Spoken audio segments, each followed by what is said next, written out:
So we were national freestyle coach Bill Zadick. A couple days prior to the start of a short training cycle for the 2021 senior world team. Man, it goes fast. Weren't we just in Tokyo, Coach? Yeah. Very quick turnaround this year. Very quick. So we just got back from the World Team Trials that were held in Lincoln, and you got 6 team members that were determined at that event. What were your overall impressions of the freestyle wrestling and the athletes that participated in Lincoln? Yeah, it was really good. I thought there was, of course, at our Olympic trials, you're squishing down, 10 weights down to 6, and it ended up being that's what we were doing here too. And so there's a lot of movement and some matchups that you don't normally see in a 10 weight situation, but because of that refinement down into a fewer weights, really a lot of depth, a lot of really high level competitors at all the weight classes, and so you get some incredible matchups and incredible matches, and a lot of those matches that came to be, didn't disappoint. There was some great wrestling at the trials, and any time you have that type of scenario, it bodes well for who eventually comes out of that process, has been battle tested, and you're very confident in their ability. So really exciting tournament. I thought some great performances, and we're very excited with the athletes who made our team. Yeah, so you had five athletes at the Olympics, all 5 medaled, 4 chose to go to the World Championships. Yeah. And then you add in the athletes and some amazing athletes with some great records making the team in the trials. You've got 8 guys that have won medals, 9 guys that have been on a senior team, right? Yeah. And overall, the groups won 28 world and Olympic medals. You got to feel pretty good, at least that this team is going to be able to draw on their experience. 100%. You said it.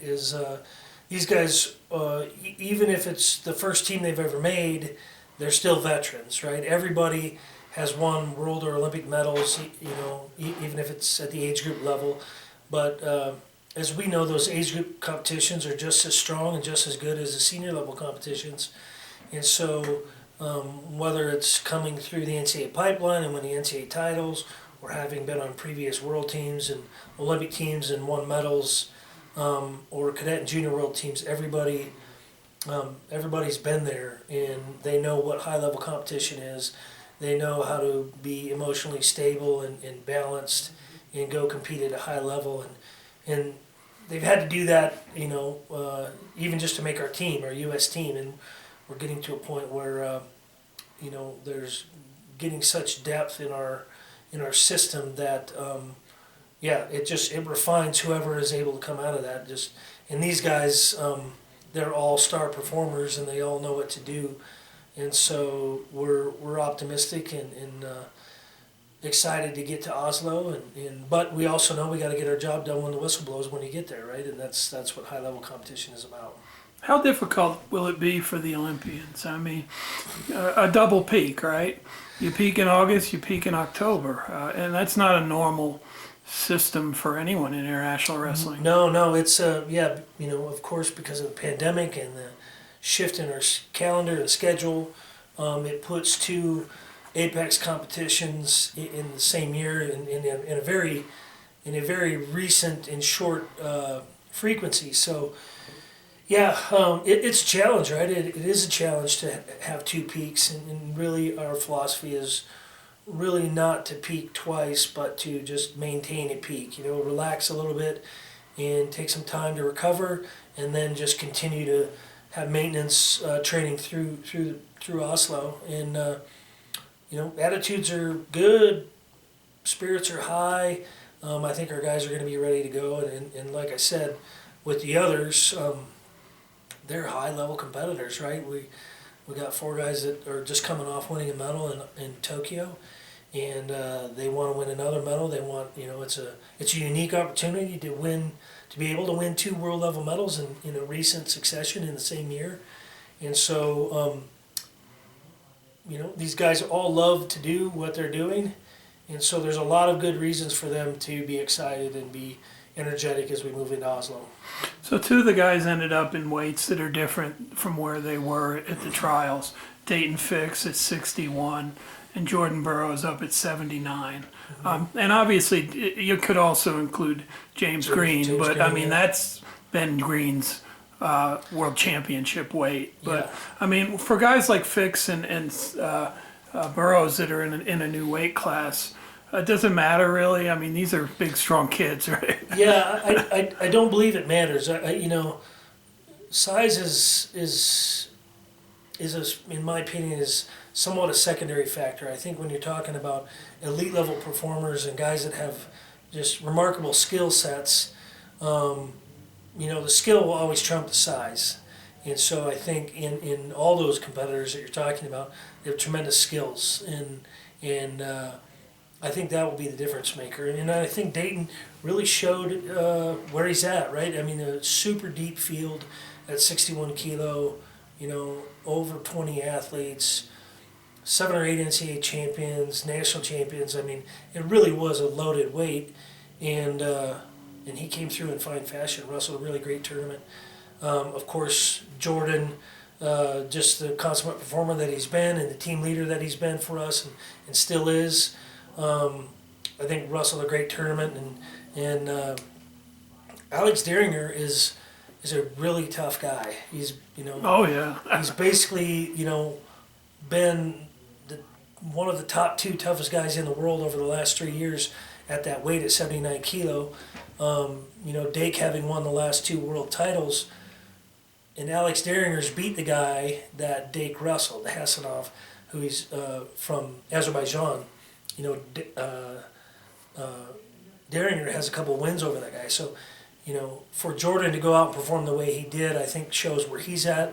Super competitive. He's a super intelligent and really tough individual, right? And so I think we're pretty confident, and I'm pretty excited for him. So you've got some guys that weren't at the Olympics but have been big performers in the past. You know, people like clearly Jaden Cox, who's won a medal every time he goes, and Nick Wisdowski, who won 2 medals at the World Championships. And they're able to come, even though they didn't get to go to Tokyo, and then go and get a gold medal maybe, right? Yeah. How are they looking from trials? Yeah, well, of course they wrestled a great tournament at the trials in Lincoln, and I think in both cases you see guys that are, you know, world-class performers, obviously, by their credentials, and are hungry because they didn't get the chance to go to Tokyo, and they're looking to go out and show what they have and go compete and do the things that they love to do. And so I think we're going to see some great wrestling out of both of those guys. So we're also looking at a guy who almost made a bunch of senior teams, right, and has his first shot with Yanni Diakomahalis. Yeah. Obviously, you know, I mean, he had that one summer with the special wrestle-off with him in Rutherford. I mean, he was that close to going before, and now he gets his shot. What makes Yanni somebody who can succeed in his first senior worlds? Yeah, you know, Yanni is he's really intelligent. He's a great technician.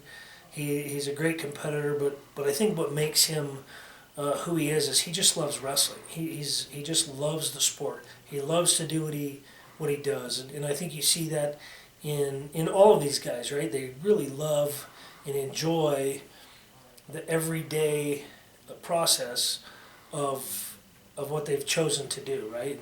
In our case, in wrestling, and Yanni, he epitomizes that attitude, and I think it makes him a great competitor. He's intrigued and interested. He's a very curious personality, and loves to explore technique and wrestling and different options and thinking outside the box. And he's hungry, right? You said it. He's been very close to making some senior teams, and this is his first opportunity on the senior team. And so I think he's going out to really capitalize on that opportunity and wrestle in an exciting fashion that we've come to know from him, and what's made him an NCAA champion and a 2-time cadet world champion, and now take it to the senior level. So you've got your 4 guys that were in Tokyo, right? You got Gilman, you got Dake, obviously Taylor, and then Snyder. I mean, and these guys, I mean, they did a great job recently.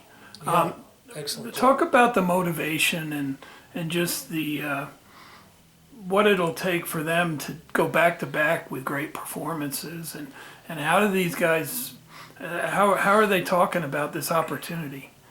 Yeah, I think they all understand the challenge. They all understand that it's a high level thing to do, and there's accountability with that. But again, I think it comes back to where they're motivated and how passionate they are about what they're doing, right? What their daily endeavors. And so, Gilman and Dake, suffering a setback in the early rounds, and then really showed the mettle that they're made of to come back and win those bronze medals. I was really proud of both of those guys. That's a tough hurdle to get over, to come back and win that bronze medal, right? And I think in both cases they proved that they're at the level that they could have won the gold in Tokyo. And so I think they're coming with that kind of inspiration and that kind of motivation. David, of course, won in dramatic fashion, wins a gold medal, wrestled an amazing tournament, and there's always this rivalry, which is, one of the biggest rivalries in our sport right now, which is he and Yazdani, the Iranian, and so we know that they'll be motivated, and Iranians and other peoples, right? The Russian, Nefonov, other countries are going to be coming after David, and when you're the top guy, right? There's everybody's gunning for you, and so he'll be moving forward with that, and I think he's got a great attitude right now, and should be excited. He just had a baby last week, and he and his wife and baby are healthy, and so that's great, and I think David will come with that attitude, and of course Kyle. Probably the marquee matchup in our sport is he and Sajalayev, right? And so he wrestled a decent match at the Olympic Games, and I think he feels, and we feel, that he can make some adjustments and some improvements, right? And we know that Sajalayev's a great wrestler, and he'll make some adjustments as well. And so I think he's hungry and excited, and if there's a guy that loves wrestling out there, spoke about Yanni and everybody on this team, but there's nobody that loves it more than Kyle, right? And they all love it probably the same in their own way, but Kyle's just a unique individual. He's just super passionate about improvement in wrestling and just becoming better every day, both on and off the mat. And so I think he's highly motivated, and I think all of them are. So across the board, we know the challenge is great, but that's where great reward comes from, and I think they're all moving forward pretty excited to step on the mat in Oslo. And I'm really excited, our team, I think we have, on paper, I think we have one of the greatest teams ever, but we got to go perform. And so I think the only disappointment for me as a coach is that we have such a short cycle that we didn't get the full summer, or the 16 or 20 weeks together as a team to just enjoy and have fun and watch them grow and develop. And so but all the other countries are in the same boat that we're in, and so we'll go out there and give it our best effort, and I think these guys are going to be really exciting and really fun, and they're going to make us all proud. Yeah, and people are going to look back and say, hey, in 2017, you guys won, right? As a team, there's a chance that this could happen here too, right? Do the athletes and the coaches even talk about that at all, or is it just kind of let's do our job and together we'll do great? Yeah, I think if we all just stay singularly focused, I mean, they know that the team race is out there, and it's always significant thing, and that, we have a chance. We know we have a chance, but I don't think we're focused on that. I think we're focused on winning 10 individual gold medals, and then if we do our jobs there, the rest of it will take care of itself. I stay focused on the individuals because I know how much they put into it themselves, how much investment they and their families and their RTCs and their personal coaches and their training partners have to get these athletes to where they are. And so I think it's very easy for me to stay focused on that. And then you know, if we do our jobs there, like I said, the team race kind of takes care of itself, so to speak. So you have a little time with the athletes in New York, and then you'll be over there the first group wrestling in Oslo, right? What kind of things as a coach and as a program can you achieve in the last couple days? Because really, it's just happening, and it's around the corner. They'll be weighing in soon, right? Of course, you know, these last few weeks are about peaking and preparation, right? So it's just making sure that we have our mind and body working together, weight management, and just taking care of things so we step on the mat healthy, fit, and most prepared to perform at our highest level. And so that's where we're focused. And, you know, kind of historic year for USA Wrestling. I mean, our whole program's done very well. And, I mean, as a coach, is it fun and easy to get up in the morning knowing that you've got these athletes and this team to work with and another chance to work and show what all this work is? Yeah, has been yeah. about? I mean, I love what I do, right? I love, excuse me, I love the sport of wrestling and the relationships and connections that you build with your individuals, athletes and coaches are really rewarding. And so I have a lot of great people to work with. Our staff, of course, at USA Wrestling, but our RTC coaches and our athletes are they're good people, and it's enjoyable to work with those types of folks and that are like-minded. We all have maybe a little different ideology or a little bit different philosophy in how we approach, and that makes things interesting, and it also helps diversify information. And so, yeah, it's easy to get up and get after it and have fun. Well, we look forward to seeing how the team does, and you know, this could be a real exciting time for all of us. But I'm looking forward to not only the group there, but also each and every one of these athletes. They've all been a big part of what we've been able to do around here. It's going to be interesting. I appreciate your time, Coach. Yeah, thanks a lot, Gary. Appreciate it.